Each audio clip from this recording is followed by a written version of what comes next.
नमस्कार, मैं हूं राजेंद्र धमीजा। अब मैं आपको चंद्र महादशा के समय मिलने वाले फल के बारे में विवरण दूंगा।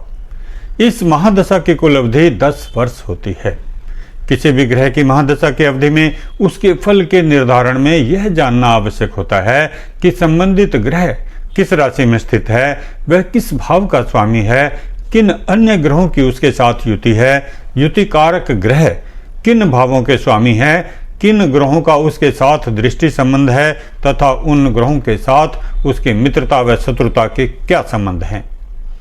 उसी महादशा तथा अंतर्दशा में कभी जातक को शुभ फल प्राप्त होते हैं तथा कभी अशुभ। इस कारण ग्रहों की अंतर्दशा व प्रत्यंतरदशा के साथ साथ गोचर में ग्रहों की स्थिति की गणना भी आवश्यक होती है। ग्रहों की विभिन्न राशियों तथा अंशों पर स्थिति उनके शुभाशुभ फलों में परिवर्तन करती है। अब मैं चंद्र ग्रह की महादशा के समय प्राप्त होने वाले सामान्य फलों का विभिन्न ग्रंथों में दिए गए फलादेशों तथा अपने सामान्य अनुभव के आधार पर वर्णन कर रहा हूँ। चंद्रमा से सामान्यतया व्यक्ति की मानसिक स्थिति, सभी कामों में सफलता तथा सुखों का विश्लेषण किया जाता है। अतः चंद्रमा की महादशा में इनसे संबंधित फलों की प्राप्ति की आशा की जानी चाहिए। फल दीपिका नामक ग्रंथ में स्पष्ट लिखा है कि चंद्र दशा में मन की प्रसन्नता, सब कामों में सफलता, सुखपूर्वक भोजन, स्त्री पुत्र वस्त्र व रत्नों का लाभ, भूमि व पशुधन की प्राप्ति तथा विद्वानों का सत्कार होता है। चंद्र दशा में चंद्रमा के पक्ष बल को सदैव ध्यान में रखें। आदि दशा अर्थात शुक्ल पक्ष प्रारंभ होने से 10 दिनों तक मध्य फल, बीच वाले 10 दिनों में श्रेष्ठ फल तथा बाद वाले 10 दिनों में कम फल होता है। मानसागरी के अनुसार चंद्रमा की महादशा में ऐश्वर्य, वाहन, छत्र, कल्याण, प्रताप, बल, वीर्य, सुख, मीठा भोजन, शयन, धन और स्वर्ण का लाभ मिलता है। सामान्यतया जन्मकालीन चंद्रमा से किसी भी व्यक्ति की भाग्य वृद्धि, उसके अंदर सफलता के शिखर तक पहुंचने की क्षमता तथा उसके सामान्य स्वास्थ्य का आकलन किया जाता है। जन्म कुंडली में चंद्रमा व्यक्ति की मानसिक स्थिति को दर्शाता है।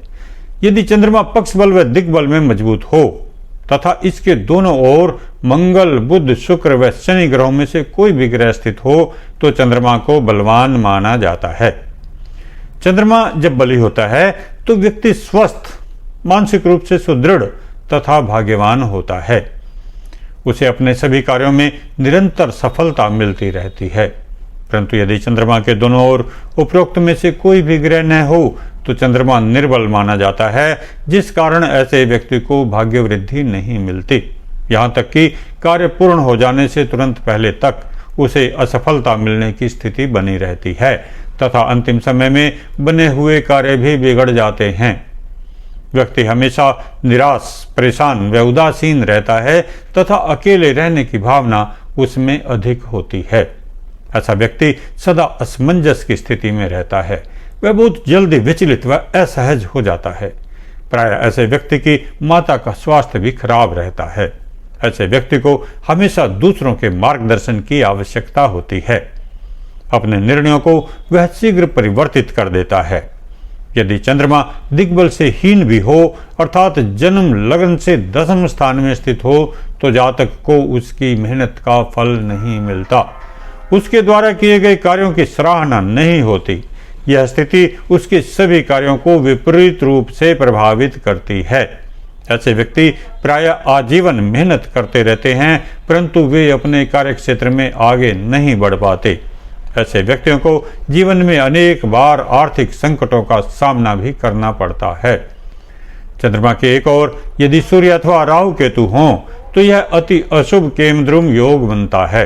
इसके दुष्प्रभाव से व्यक्ति की मानसिक स्थिति अशांत होती है तथा वह स्वयं को अकेला, उदासीन, निराश व असहाय पाता है। ऐसे व्यक्ति गलत संगति की ओर आसानी से आकर्षित हो जाते हैं। उनमें अपने स्वयं के बल व जिम्मेदारी पर निर्णय लेने की भावना नहीं होती। चंद्रमा यदि सूर्य के नजदीक हो तो वह पक्ष बल में क्षीण होता है तथा अपना पूरा प्रभाव नहीं दे पाता। चंद्रमा के एक ओर राहु होने से व्यक्ति को निराशा व उदासीनता अधिक मिलती है, जबकि चंद्रमा के एक और केतु होने से ऐसा व्यक्ति नए नए विचारों व योजनाओं में खोया रहता है तथा अपनी योजनाओं को कार्यान्वित करने में वह असमर्थ होता है, जबकि परिवर्तनों में वह अग्रणी होता है। यह सब यहाँ बताने का मेरा उद्देश्य यह है कि आप चंद्रमा की महादशा व अंतर्दशा की अवधि में मिलने वाले अति शुभ व अति अस्थिरतादायक परिणामों को आसानी से समझ सकें। किसी भी ग्रह की दशा अवधि में मिलने वाले शुभ या अशुभ परिणाम उसके बलाबल पर ही निर्भर करते हैं। चंद्रमा सबसे तेज गोचर करने वाला ग्रह है। केवल 2.25 दिन में एक राशि का गोचर करके आगे बढ़ जाता है। चंद्रमा की महादशा व इसकी अंतर्दशा के समय व्यक्ति के जीवन में अनेक महत्वपूर्ण परिवर्तन अति शीघ्रता से आते हैं। बलवान चंद्रमा भाग्य वृद्धि के लिए सीढ़ी होता है, जबकि निर्बल चंद्रमा व्यक्ति को असहाय व आश्रित बनाता है। चंद्र ग्रह की महादशा की अवधि में किमद्रुम शांति लॉकेट धारण करना एक अत्यंत लाभदायक व सफलतादायक उपाय है। फिर भी यदि कोई कठिनाई रहे अथवा आवश्यक उपाय करने के बाद भी आपको अशुभ परिणाम अधिक मिल रहे हैं, तो आप अपनी जन्मपत्री में ग्रह स्थिति तथा विंशोत्तरी दशा चेक करें और यदि कोई दुविधा रहे तो मेरे कार्यालय में संपर्क करें ताकि आपको सही और पूरी जानकारी मिल सके।